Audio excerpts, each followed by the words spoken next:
নওগাঁর মান্দায় সাবেক প্রধানমন্ত্রী বেগম খালেদা জিয়া ও বিএনপির ভারপ্রাপ্ত চেয়ারম্যান তারেক রহমানের আশু রোগ মুক্তি, সুস্বাস্থ্য ও দীর্ঘায়ু কামনা, সাবেক এমপি মরহুম শামসুল আলম প্রামাণিক সহ গণতান্ত্রিক আন্দোলনে নিহত সকল নেতৃবৃন্দের রুহের মাগফিরাত কামনায় দোয়া ও ইফতার মাহফিল অনুষ্ঠিত হয়েছে। রবিবার বিকেলে উপজেলার মান্দা সদর ইউনিয়ন পরিষদ প্রাঙ্গণে বাংলাদেশ জাতীয়তাবাদী দল বিএনপি অঙ্গ ও সহযোগী সংগঠন ৪ নং মান্দা সদর ইউনিয়ন শাখা কর্তৃক আয়োজিত এ দোয়া ও ইফতার মাহফিল অনুষ্ঠিত হয়। এ সময় মান্দা সদর ইউনিয়ন বিএনপির আহ্বায়ক গোলাম সারোয়ার স্বপনের সভাপতিত্বে প্রধান অতিথি হিসেবে বক্তব্য রাখেন মান্দা উপজেলা বিএনপির আহ্বায়ক ও গণেশপুর ইউনিয়ন পরিষদের চেয়ারম্যান শফিকুল ইসলাম চৌধুরী বাবুল। বিশেষ অতিথি হিসেবে বক্তব্য রাখেন মান্দা উপজেলা বিএনপির আহ্বায়ক কমিটির সিনিয়র যুগ্ম আহ্বায়ক ও সাবেক চেয়ারম্যান এ.কে.এম. নাজমুল হক নাজু, উপজেলা বিএনপির সাবেক সভাপতি আলহাজ মোখলিসুর রহমান মকে, উপজেলা বিএনপির সাবেক সাংগঠনিক সম্পাদক বেলাল হোসেন খান, প্রসাদপুর ইউনিয়ন বিএনপির আহ্বায়ক ও UP chairman Abdul Matin,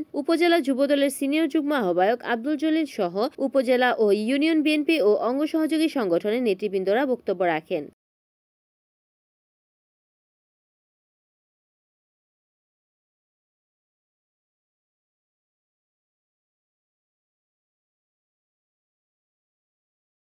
report করেছেন নওগাঁ প্রতিনিধি ওয়াসিম রাজু, এনএন টিভি।